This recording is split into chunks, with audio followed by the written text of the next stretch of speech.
નમસ્તે વિદ્યાર્થી મિત્રો, આજે આપણે ધોરણ 11 વિશેષ સમાજશાસ્ત્ર ના પાઠ 6 ના ભારતની મૂળભૂત સામાજિક સંસ્થાઓ એ પાઠમાં આપણે આજે કુટુંબ છે એના લક્ષણો, એની વ્યાખ્યા એ બધું જોઈ. હવે આ વિડીયોમાં આપણે કુટુંબના જે પ્રકારો છે એના વિશે ચર્ચા કરવાની છે. તો કુટુંબના પ્રકારો છે એ કોના આધારે પાડવામાં આવેલા છે? તો કે વંશ, સત્તા, સ્થાન અને સહનિવાસ, આ ચારના આધારે કુટુંબ છે એના પ્રકારો પડેલા છે. હવે ફરી પાછું વંશના આધારે જોશું તો વંશના આધારે માતૃવંશીય કુટુંબ અને પિતૃવંશીય કુટુંબ, આવા બે પ્રકારો છે. માતૃવંશીય કુટુંબ અને પિતૃવંશીય એ વંશના આધારે બે પ્રકારો પડે છે. ત્યારબાદ સત્તાના આધારે પણ બે પ્રકારો પડે છે. એક માતૃસત્તા કુટુંબ વ્યવસ્થા અને પિતૃસત્તા કુટુંબ વ્યવસ્થા, એ સત્તાના આધારે છે. જ્યારે ત્રીજું છે એ સ્થાનના આધારે કુટુંબ વ્યવસ્થા. તો સ્થાનના આધારે કુટુંબ વ્યવસ્થામાં પણ બે પ્રકારો છે, માતૃસ્થાનીય કુટુંબ વ્યવસ્થા અને પિતૃસ્થાનીય કુટુંબ વ્યવસ્થા. ત્યારબાદ ચોથા સહનિવાસના આધારે, સાથે નિવાસ કરે એના આધારે, તો સંયુક્ત કુટુંબ વ્યવસ્થા અને વિભક્ત કુટુંબ વ્યવસ્થા. તો કુલ આ મળી અને કુટુંબના જે પ્રકારો છે એ 8 છે. માતૃવંશીય, પિતૃવંશીય, માતૃસત્તા, પિતૃસત્તા કુટુંબ વ્યવસ્થા, માતૃસ્થાની કુટુંબ, પિતૃસ્થાની કુટુંબ વ્યવસ્થા, સંયુક્ત કુટુંબ વ્યવસ્થા અને વિભક્ત કુટુંબ વ્યવસ્થા. તો ભારતમાં, આપણા દેશમાં આવા 8 પ્રકારના કુટુંબ વ્યવસ્થા છે એ જોવા મળે છે. હવે વિદ્યાર્થી મિત્રો, મોટા ભાગે ભારત દેશ છે એ પુરુષ પ્રધાન સમાજ છે, આવું તમે સાંભળ્યું હશે. તો પુરુષ પ્રધાન સમાજ છે એટલે તો કે પિતૃસત્તા કુટુંબ વ્યવસ્થા થાય, એ કુટુંબની દ્રષ્ટિએ આપણે લેવું હોય તો. પરંતુ માતૃસ્થાનીય છે, પછી માતૃસત્તા કુટુંબ છે, માતૃસ્થાની કુટુંબ વ્યવસ્થા છે, આવું અમુક આદિવાસીઓ છે એમાં માતૃસત્તા કુટુંબ વ્યવસ્થા, એની અંદર જ માતૃસ્થાનીય અને માતૃવંશીય કુટુંબ વ્યવસ્થા છે એ જોવા મળે છે.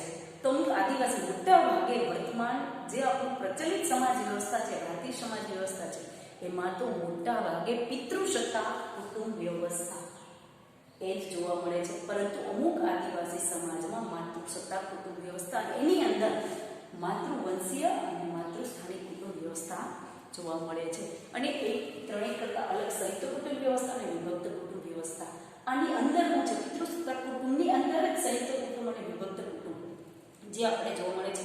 પ્રાચીન સમયમાં જે સંયુક્ત કુટુંબ વ્યવસ્થા જોવા મળતી, એના બદલે આજે વર્તમાન સમયના પરિણામે જ્ઞાતિ વ્યવસ્થા સાથે સંકળાયેલી ઘણા બધા વ્યવસાયો, આ જે વર્ણ વ્યવસ્થા છે એમાંથી બહાર નીકળીને ઘણી બધી જ્ઞાતિઓ છે અસ્તિત્વમાં આવેલી છે અને પોતાના નિશ્ચિત કોઈ વ્યવસ્થાને જે વ્યવસાય છે એ ન રહેતા સ્થળાંતરના પરિણામે આજે સંયુક્ત કુટુંબ તૂટતા, જે આપણું એક મહત્વનું લક્ષણ હતું સંયુક્ત કુટુંબ વ્યવસ્થા, જે આજે તૂટતા જાય છે અને વિભક્ત કુટુંબ છે એ અસ્તિત્વમાં આવતા જાય છે. તો આ સંયુક્ત કુટુંબ અને વિભક્ત કુટુંબ આ પણ એક કુટુંબના જ પ્રકારો છે. આમ કુલ મળી કુટુંબના 8 પ્રકારો છે. એમાંના આપણે અહીંયા પ્રથમ 4 માતૃવંશી કુટુંબ વ્યવસ્થા, પિતૃવંશી કુટુંબ વ્યવસ્થા, માતૃસત્તા કુટુંબ વ્યવસ્થા, પિતૃસત્તા કુટુંબ વ્યવસ્થા, આવા 4 પ્રકારો છે એ આ વિડીયોમાં આપણે જોશું. એના પછીના વિડીયોમાં બાકીના 4 રહેતા માતૃસ્થાનીય, પિતૃસ્થાનીય, સંયુક્ત કુટુંબ અને વિભક્ત કુટુંબ, આવા કુલ મળી અને 8 પ્રકારો છે એ પછી આપણે જોશું. તો વિદ્યાર્થી મિત્રો, આ એક બાબતને ખાસ સજાગતા રાખવાની છે તમારે, કે તમારે આમાં આડવ એક થોડીક સમજ રાખવાની થશે. તો કોઈ અઘરું છે કેમ કે એના શબ્દના જ આધારે, વંશના આધારે માતૃવંશીય, પિતૃવંશીય. હવે વંશાવળી એવું આપણે આના પહેલાના કુટુંબના લક્ષણો છે એમાં મુદ્દો આપણે સમજાતા. વંશાવળી એટલે કે બાળકના નામની પાછળ અથવા તો વંશગણના, વંશાવળી કહેતા વંશગણના. અહીંયા વંશગણના, તો વંશગણના કોના તરફથી થાય છે? માની કે માતૃવંશીય છે તો એમાં માતા તરફથી વંશગણના થશે, પિતૃવંશીય છે તો પિતાના તરફથી વંશગણના થશે. તો આ વંશગણના તમને જે નથી ખબર પડતી, તો વંશગણના એટલે બાળકના નામની પાછળ જેનું નામ લગાડવામાં આવે તે. એટલે જો માતૃવંશી કુટુંબ વ્યવસ્થા છે તો એના એ બાળકના નામની પાછળ સ્ત્રીનું નામ છે એ લગાડવામાં આવશે. આ પ્રમાણેનું છે એકદમ સરળ છે, સજાગ છે. વંશ એવો શબ્દ આવે, વંશીય તમારી સામે એમ પ્રશ્ન આપેલો છે કે માતૃવંશી કુટુંબ એટલે શું, તો તમને એક શબ્દ આપેલો છે વંશીય. બાકી તમે દરેકમાં જશો માતૃવંશીય, પિતૃવંશીય, માતૃશતાક, પિતૃ, બધામાં માતૃ પિતૃ આવે છે. શબ્દ ક્યાં બદલે છે? વંશી કુટુંબ છે, વંશના આધારે છે તો વંશીય છે, સત્તાના આધારે સત્તા છે, સ્થાનના આધારે છે તો સ્થાનીય છે, અને સહનિવાસના આધારે છે તો એ તો અલગ છે.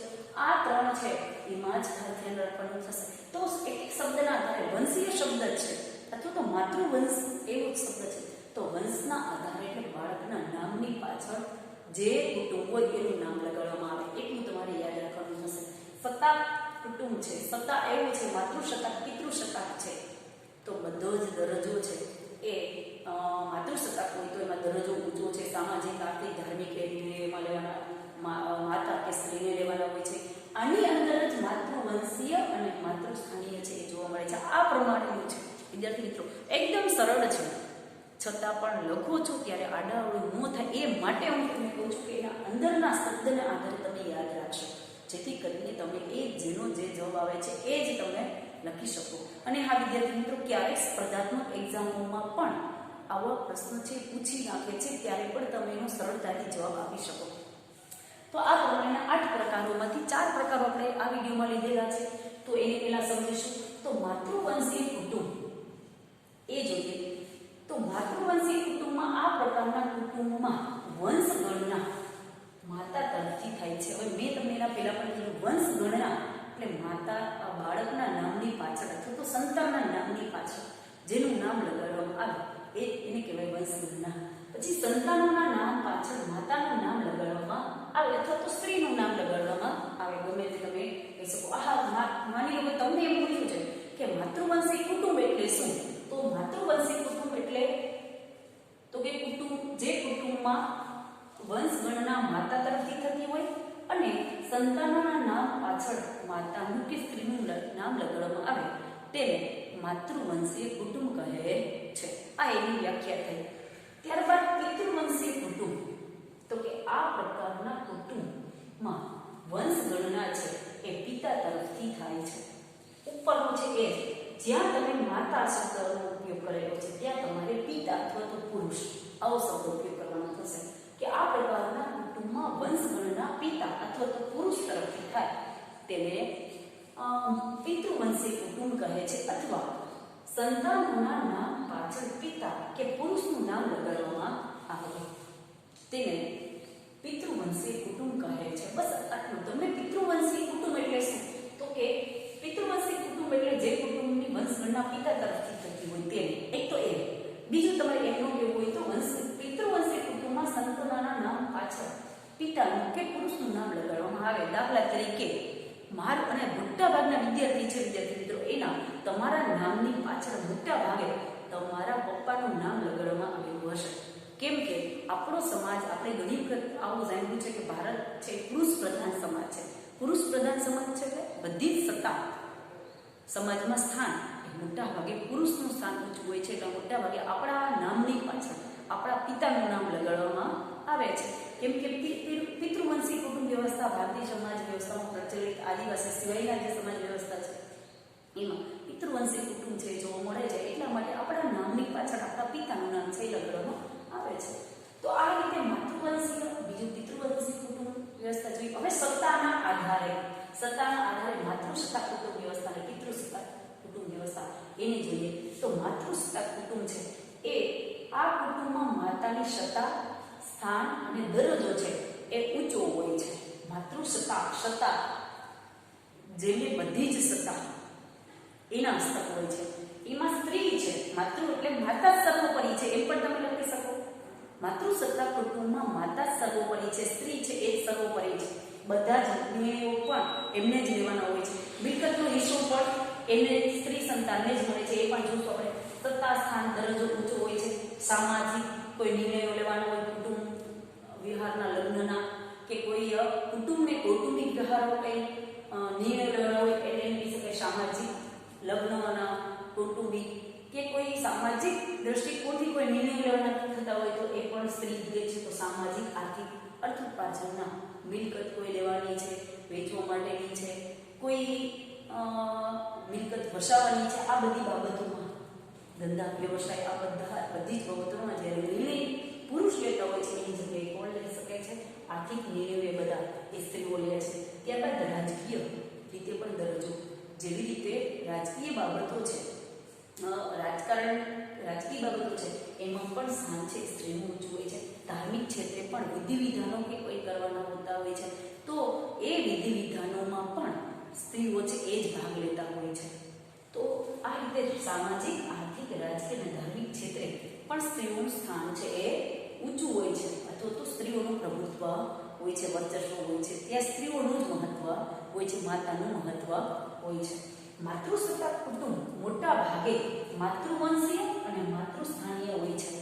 હવે આની અંદર જ અહીં આપણે જોયું છે આ માતૃસત્તાક અને પિતૃસત્તાક છે. હવે આની અંદર માની લો કે આપણે માતૃસત્તાક કુટુંબ વ્યવસ્થા જોઈએ છે તો માતૃસત્તાક કુટુંબની અંદર જ માતૃવંશીય અને માતૃસ્થાનીય જોવા મળે છે.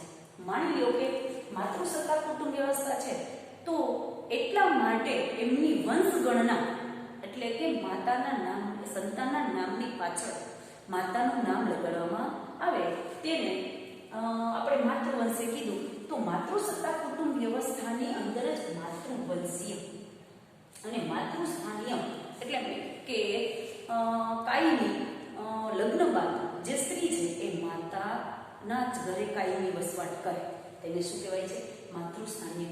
તો માતૃસત્તાક કુટુંબની અંદર જ માતૃવંશીય અને માતૃસ્થાનીય કુટુંબ છે એ જોવા મળે છે. આ પ્રમાણે પછી મિલકતનો વારસો છે એ પણ કોને મળે છે? તો કે સ્ત્રી સંતાન છે ને જ મળે છે. મિલકતનો વારસો છે એ છોકરીઓને જ મળે છે. ટૂંકમાં પિતૃસત્તાક કુટુંબ વ્યવસ્થા છે આપણે ભારતીય સમાજમાં જે પ્રચલિત, આપણે અત્યારે મોટા ભાગે પુરુષ પ્રધાન સમાજ છે તો ત્યાં મિલકતનો વારસો મોટા ભાગે બંને બંધારણની દ્રષ્ટિએ બંનેને સરખો અધિકાર મળેલો છે. સ્ત્રી અને પુરુષ બંનેને મિલકતમાં છોકરાને છોકરીને સરખો જ હક મળેલો છે. પરંતુ મોટા ભાગે આપણે ત્યાં વ્યવહારમાં તો કે પુરુષ એટલે કે છોકરાઓને, પુરુષ છે એને જ મોટા ભાગે મિલકતનો હિસ્સો હક છે એ હકની દ્રષ્ટિએ બંનેને છે, બંધારણની દ્રષ્ટિએ પણ મોટા ભાગે સામાજિક વ્યવહારની દ્રષ્ટિએ એનો હિસ્સો કોને મળે છે? તો કે પુરુષોને. તો એ રીતે માતૃસત્તાક કુટુંબ વ્યવસ્થા છે ત્યાં મિલકતનો વારસો છે એ સ્ત્રી સંતાનને જ મળે છે, એટલે કે છોકરીઓને જ મળે છે.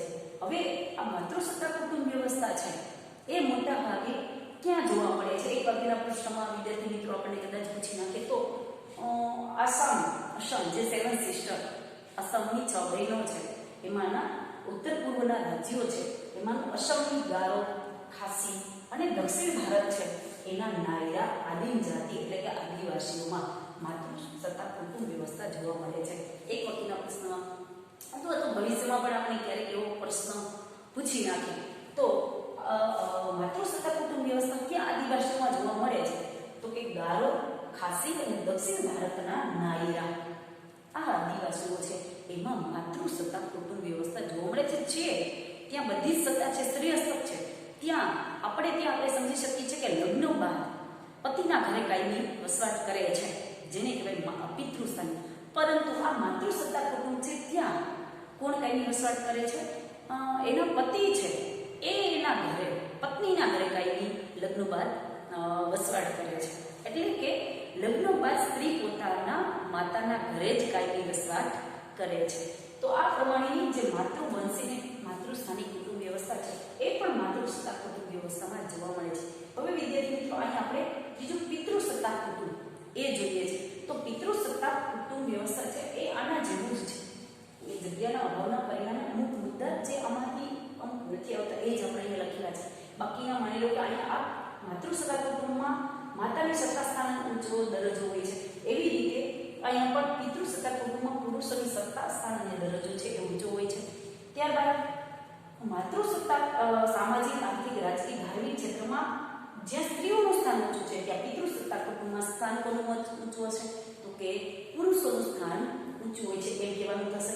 એ જ રીતે પિતૃસત્તાક કુટુંબમાં પણ જ્યાં માતૃવંશીય છે એમ પિતૃસત્તાક કુટુંબમાં જે આવશે પિતૃવંશીય અને પિતૃસ્થાનીય કુટુંબ જોવા મળે છે.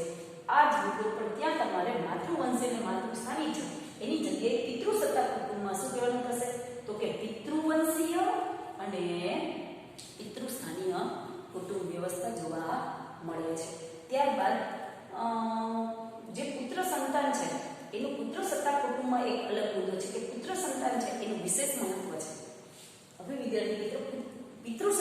વ્યવસ્થા આપણે જે અત્યારે જેની સાથે સંકળાયેલા છે એ જ કુટુંબ વ્યવસ્થા છે. આપણે સમજી શકીએ છીએ કે પુત્રનું વિશેષ મહત્વ છે.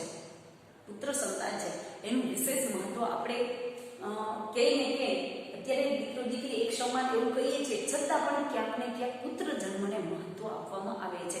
કેમ કે આપણે બધા આ પિતૃસત્તા કુટુંબ વ્યવસ્થા, આ કુટુંબ વ્યવસ્થા સાથે આપણે સંકળાયેલા છીએ જ. એટલે કે પિતૃસત્તા કુટુંબ વ્યવસ્થા જેમાં પુત્ર સંતાન છે એટલે કે પુત્રનું મહત્વ વિશેષ જોવા મળે છે. પછી ત્યારબાદ જો પુત્ર સંતાન ન હોય તો રક્ત સંબંધીના સંતાનને શું લેવામાં આવે છે? નજીકના કોઈ કાકા છે કે બાપુજી છે, જેમની સાથે લોહીનો સંબંધ છે, રક્ત સંબંધ છે, એમને ત્યાંથી સંતાનને શું લેવામાં આવે છે? તો કે દત્તક લેવામાં આવે છે. તો આ રીતે અને મિલકતનો વારસો, જે રીતે અહીંયા મિલકતનો વારસો માતૃસત્તા કુટુંબમાં મિલકતનો વારસો સ્ત્રી સંતાનને મળે છે, એવી રીતે પિતૃસત્તા કુટુંબ વ્યવસ્થા છે એમાં મિલકતનો વારસો છે એ કોને મળે છે? મોટાભાગે વ્યવહારની દ્રષ્ટિએ. તો વ્યવહારની દ્રષ્ટિએ છોકરાઓને મિલકતનો વારસો છે એ મળે છે. તો આ રીતે તમે પિતૃસત્તા કુટુંબ વ્યવસ્થામાં અહીંયા આપણે 3 મુદ્દા છે એ તો લખવાના છે, એ સિવાયના જે આમાં મુદ્દા છે એના એ જ આમાં લખવાના છે. જગ્યા ઓછી હોવાના પરિણામે મુખ્ય જે મુદ્દા છે એ જ લખેલા આપણે અહીંયા છે. તો તમે આ મુદ્દા છે, બીજો મુદ્દો છે, પછી ત્રીજો મુદ્દો છે અને આ વચ્ચેના 3 મુદ્દા છે એ પિતૃસત્તા કુટુંબ વ્યવસ્થામાં પણ લખવાના છે. પણ જ્યાં તમારે માતૃવંશીય માતૃસ્થાની છે એની જગ્યાએ પિતૃવંશીય અને પિતૃસ્થાની એમ લખવાનું છે. જ્યારે સ્ત્રીઓનું પ્રભુત્વ હોય છે ત્યાં પુરુષોનું પ્રભુત્વ હોય છે અને મિલકતનો વારસો સ્ત્રી સંતાનના બદલે છોકરાઓને અથવા તો પુરુષ સંતાનને જ મળે છે. એવું તમારે આમાં પણ સમજવાનું છે. તો વિદ્યાર્થી મિત્રો, આ વિડીયોમાં આપણે કુટુંબના જે 8 પ્રકારો છે એમાંના 4 પ્રકારો છે એના વિશે સમજૂતી મેળવી છે. તો એ પરીક્ષાની દ્રષ્ટિએ પણ ખાસ મહત્વનું છે. એને ખાસ સજાગતા રાખીને તમે વાંચશો તો તમને ઘણા બધા સરળ પડશે. અસ્તુ.